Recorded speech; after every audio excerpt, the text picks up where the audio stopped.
Hi guys! Welcome back to our channel! Okay, kakaiba itong araw na to ngayon. Ito si Zion, no? So, nakagayak kami nga pala ni Zion dahil sasama siya sa school! Oh no!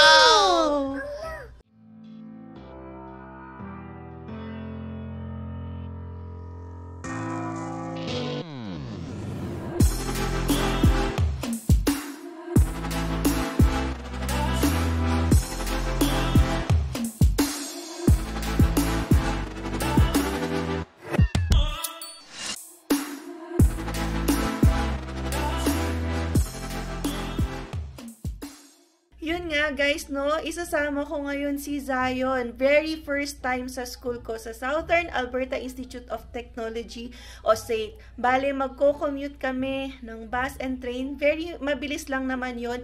Kasi nga, di ba, if you will watch yung previous vlog namin, naka-daycare siya for Thursday. Kasi yun ay araw ng exam ko for 2 subjects. Yan, last day na actually yun. And wala actually to sa plano. Kaya lang, itong isang subject ko, yan, ay in-extend ng isang araw para lang actually sa printing. And kailangan mo lang pumirma dun sa document na isa-submit. 1 hour and a half lang yung class na yun. So, naisip ko, ipagpaalam sa professor ko, instructor ko, kung pwede ko ba isama si Zion. Kasi may nakikita rin ako actually guys na students na nagdadala ng mga maliliit nilang chikiting sa school. So, trinay ko lang naman kasi 1 hour and a half lang naman kesa ilagay ko si Zion ng whole day sa daycare. Malayo-layo din yun kung lalakarin ko. Pero hindi naman talaga siya totally no para sa akin yung daycare. Trinay ko lang as an option, and gladly nga itong instructor ko ay napakabait kasi nga meron din akong classmate nung like 3 weeks before, dinala niya rin yung toddler na daughter niya sa class namin. So ito, since last day na rin namin, magpiprint lang talaga ako guys, promise, kasi part yun ng academic integrity. Hindi pwedeng isend lang namin yung document online. So since face-to-face yung program ko, kailangan ko i-print ng ako and may isasubmit akong documents na hard copy doon sa subject na ito. So, since yun lang yung gagawin ko, yan, pinagpaalam ko si Zion. Ayan. First time lang, kaya, pine-prepare ko na siya ng maaga ngayon kasi yung bus namin dadating in 20 minutes. So, gumagayak na kami actually, and i-cover ko naman si Zion ng makapal na jacket. Kasi kahit, I think, 2 degrees ngayon, syempre malamig pa rin yan, and commute kaming mag-ina. So, si Alvin pumasok sa work kanina. Yan, kasi 8 to 5 yung work niya. So, yung class ko lang naman ay 2 to 3:50. So, 1 hour and a half. Pero, parang 1 hour nga lang matatapos na yun kasi more on printing and submission. Sabi ko, kay Alvin, kita ba tayo ganyan sa downtown? Kasi pareho lang naman kami ng sasakyan pa uwi. So, sabi nga niya, wag na lang kasi mag-antay pa kami ng 1 hour sa kanya. So, syempre may kasama akong bata, baka lamigin or baka mainip. Mas okay na na mauna kami pa uwi. Pero yan, at least, diba, first time ko isasama si Zion sa school. So, sinabihan ko na rin si Sam, at least aware siya na may kasama akong bata mamaya. Ayan, para din malibang si Zion, diba, with my friends dyan and classmates sa school. So, okay, gayak na kami, no, bago maiwan kami ng bus. And alam kong mabagal ang aming lakad ngayon dahil kasama ko si Zion. Hi guys! Ready na kami! Ito dapat wala ng sombrero, pero gusto niya maglagay. Yan. Pero okay na rin para protected din siya sa lamig, diba? Kasi lalabas kami at magkukumit ni Zion. Say okay! Okay! Say hi! Hi! Hi! I'm Zion! Zion! Okay. Let's go? Are we going? Where's Daddy? What? Work. Okay, bye-bye. The bus. The bus. We're going to the bus? Yes. Yes, okay. Oh, up na raw siya. Excited na. Nag-aantay pa ako konting 5 minutes sana. Para hindi kami matagal dun sa bus stop. Pero, pwede na rin naman. Okay, let's go? Yeah, Okay. the bus. Okay, let's go to the bus. Okay guys, nakaalis na kami sa bahay. Grabe, sobrang hangin ngayon. Yung 2 degrees feels like -7. Pero maaraw ha. Okay naman kasi naka-winter jacket kami pareho para ma-sure. Where is the bus? Oh, we're going to the bus na. So at least may kasama ako maglakad ngayon. Zion! Hand. O, hawak daw kami ng hand habang naglalakad. Okay. So, sama ko ang aking bulilit sa school. Ayan, we arrived safely dito sa bus stop. Mahaba-habang lakarin din yon. So, ito ang aking bulingkito. Wait daw siya sa bus. You're waiting for the bus? The bus. Okay. 8 more minutes. Yan, napaaga kami kasi gusto niya nang lumabas kanina pa. Basta mabihisan mo kasi ito si Zion.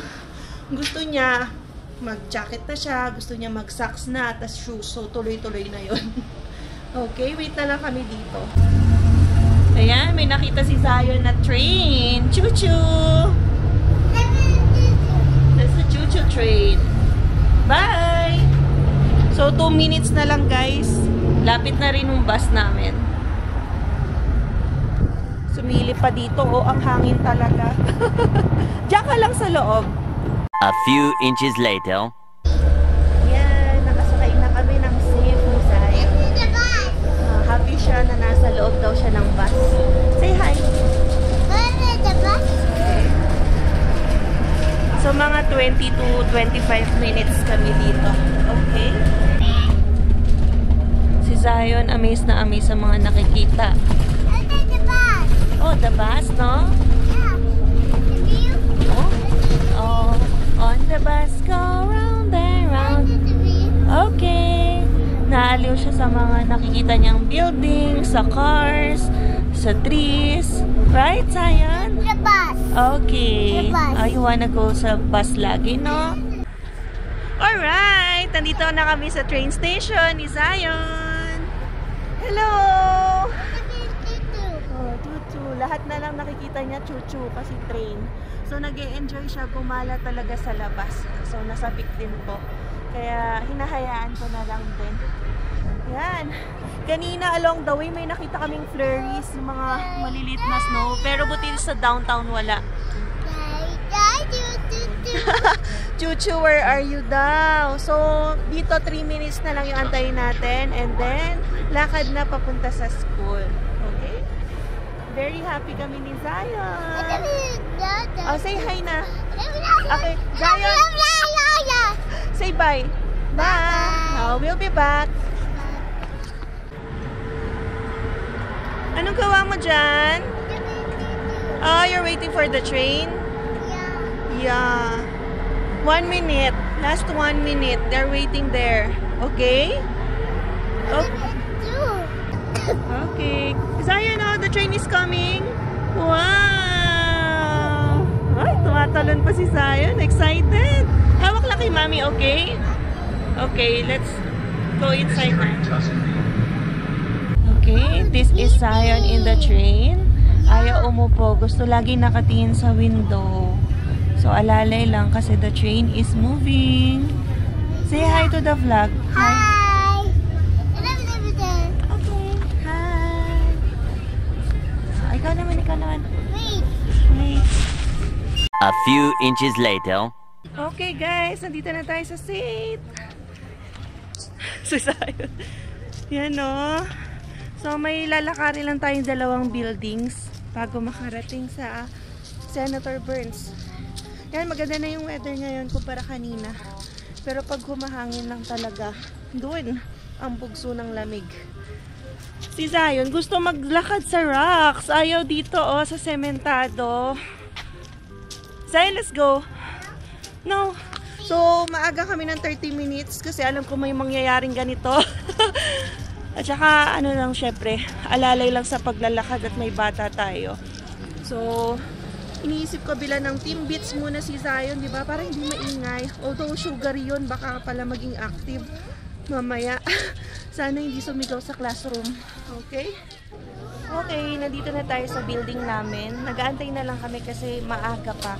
I still have 20 more minutes. So, si Zion ay amazed dito sa vending machine. So, nandito lang kami sa Senator Burns open area. Yan. Okay. Bye. Mama,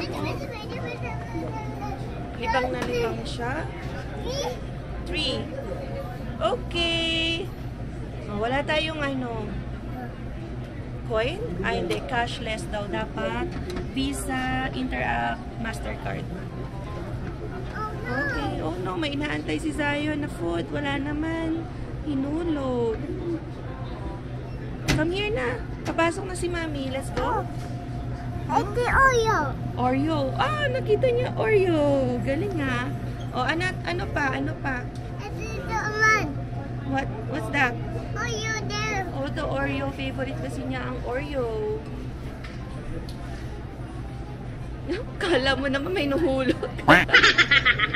Let's go na. Pasok mo si Mami. Several song-filled hours later. Alright, ito na ang aking anak. Nakawala sa hawla. Tapos na din yung klase namin. Grabe, 20 minutes lang yung pinasok namin. Sabi ko nga, may kailangan lang kami i-print at ipapirma. Tapos ipapasa na. So, hindi mo kasi pwedeng i-online yun. Kaya buti na lang, di ba? Umokay sa aking instructor. Very thankful ako na na-accommodate ang aking request kasi one time lang naman yun. So, picture na. Last day pa na namin tomorrow. May dalawang exams na lang kami tomorrow. Dalawang madadaling exams. Wow! Grabe. Open book. Bills tsaka ano, criminal law. Mas So, kinakabahan ako sa week. mas kinakabahan ako sa bills. Minsan, hindi tayo nakakakinig. Aminado. Nakikinig naman tayo kaya lang walang pumapasok kasi Totoo. inaantok kami. Oo, kasi ibang-iba yung Wills and Estate dito kumpara sa Pinasa. Pero dito kasi more on forms. Alam nyo ba yon? Ang dami nilang forms. Kasi Na-overtake tuloy sa kami. Philippines wala eh. Whether you Basta may will. o handwriting yon o kaya sa ano, type mo pa, patay mo sa lawyer, okay na. Dito kasi may mga GA forms sila. Tayo no, mga ano, bukas pa tayo makakawit. Para mag-picture daw tayo with Tito Sam. Diyan no, dito sa magandang building ng SAIT. Alright. Kaya pala nakapagmado si Tatay Sam mo. Kapambahay ako, Ben. Okay, okay. Nakawala sa hawla. Dito, magpipicture kami bukas kasi last day na namin. Dali dito tayo para meron din tayong video habang wala pang picture. Diba? Yes, Magiging memorable to sa amin kasi looking back, no, kapag nakita ulit namin ni Sam tong video na to, ito yung mga panahon na mga student life namin. Oo. Tapos nagpakahirap sa mga assignments, quizzes, ang dami naming groupings ni Sam, nagtulungan sa mga projects. Yan, grabe, ang daming memories dito sa SAIT. Very thankful kami and ito na ang aming final day tomorrow. Final day tomorrow. At Yeah. So vlog tayo tomorrow kasi yun na yung Yes. last pagkatapos ng Ayan, finals yung namin exam. sa Cream.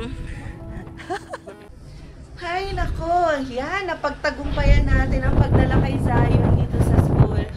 So wait na lang kami ng train, 7 minutes. So ito si Sam, may kausap lang na classmate namin dyan. Kasi dito si Zion, gusto mo po. Ayan, Sam daw, Tita Sam. Yes, baby. Yeah. Sit. Sit. Oh, you sit down. Sit down there. Hi. Hi. Hi. Next stop is Sunnyside Station. Bait ka lang. Don't shout, okay? Okay. Ayan, konti na lang. What? What do you want? Ah, Tito Sam. Tito to. What? What about Tito Sam? A few inches later. Okay, nandito na tayo sa bus. And sabi ng driver, 10 minutes pa bago umalis. Pero at least, diba, dumating kami from the train ng nandito na yung bus. And nagutom na si Zion ko. Gusto niya na ng milk. Diba? So, wala pang tao. Diba? You sleep na. Feel ko ano na to. Antok na kasi na time niya ng kaninang nasa klase ako. So, feel ko pag uwi namin o mamaya along the way kasi nasa 20 to 25 minutes yung biyahe pabalik. So, grabe no, 20 minutes lang yung binunta ko sa school. Mas mahaba pa yung biyahe namin ni Zion. Right, Zion? Right? Thank you, Lord, kasi hindi kami nahirapan. At humiga na nga po ang aking bulilit. Nagutom. Buti Buti na lang no, daming space ngayon sa bus. So, hindi pa talaga niya oras para umalis. Pero okay na to sa amin dahil hindi kami mag-aantay dito sa labas, diba? Yan. Parang blessing talaga ni Lord para sa amin. Yan yung mga simple ways na feel mo diba, binibigay sa'yo ni Lord para hindi ka mahirapan. Yan. Kaya, hindi kami pinahirapan ngayon. Diba? At least, ready na kaming makauwi at magmerienda ng masarap na spaghetti. Wow! Diba? We're gonna eat spaghetti later. Ano? No doubt. Kasi kanina yan na yung kinain namin. Okay? Parang ako gusto ko na lang din magpahinga. Pero after nun, review na for the finals. Kasi dalawa yung finals tomorrow. And that's it. That will be my 2 years diploma dito sa SAIT. Diba? Grabe na inahaos natin. Okay? So, patulugin ko muna to si Zion. Paandar pa lang yung bus namin. Yan, konting minuto pa lang. Pero, nakatulog na yung bulilit ko. Saan to? Yan. Tulog. Bagsak. Kasi nap time niya talaga eh. So, hindi ko alam kung hanggang pagbaba namin tulog to. So, bubuhatin ko na lang. So, ito yung downtown. Malayo-layo pa si Alwin dito, alam ko. Kasi ito yung core. Nandun siya banda sa west. So, hindi ka nagre-reply eh, guys. Hindi nagre-reply si Alwin. Hindi niya rin alam na pauwi na kami. Masyado yatang busy at dinidip-dip ang kanyang bagong work. Makikita nyo rin sa vlogs niya yung mga kwento niya na challenging siguro for the first week. Kasi ang dami niyang kailangan matutunan. Pero wini-welcome niya kasi tinatanong ko din siya, kaya mo ba? Masaya ka ba? So, kaya naman daw. Mahirap lang siguro sa adjustment period kasi yung mga ginagamit niyang software bago yun sa kanya. Several song-filled hours later. Okay guys, ayan, nakauwi na tayo finally sa ating bahay. Grabe, one of a kind experience yon. Actually, ninenervyos ako nung nasa klase kami habang bibigay ng directions yung instructor ko. Kasi minsan nga, kumukulit si Zion or magmamami, mami. Pero buti na lang, naging behave naman siya. Minsan lang may kalikutan kasi, di ba nga, kailangan ko mag-print ng document. So, nakabuntot siya sa akin. And yun, maraming classmates ko ang natutuwa din sa kanya. Kinukulit siya, gusto rin siya buhatin. Pero, hindi pa siya nagpapabuhat eh. Kanina, mami-mami lang siya pag may nag-a-attempt buhatin si Zion. So, anyway, ayan, nandito na si Zion. Actually, nagising siya nung bumaba na kami ng bus kasi nga, ay kailangan ko na siya bitbitin. Diba? Pero, hindi siya pumayag maglakad. So, bitbit ko siya. Yan, buong lakad ko papunta sa bahay. So, okay naman kasi maganda yung weather. Ayan, no, very sunny. So, 4 o'clock na. Aantayin ko na lang din makauwi si Alwin. Ayan, at least 5 PM makauwi na siya. Hindi na kami nagkita sa downtown kasi nga matagal pa yung out niya. So, anyway, ayun, maraming salamat sa pagsama sa aking vlog for today, no?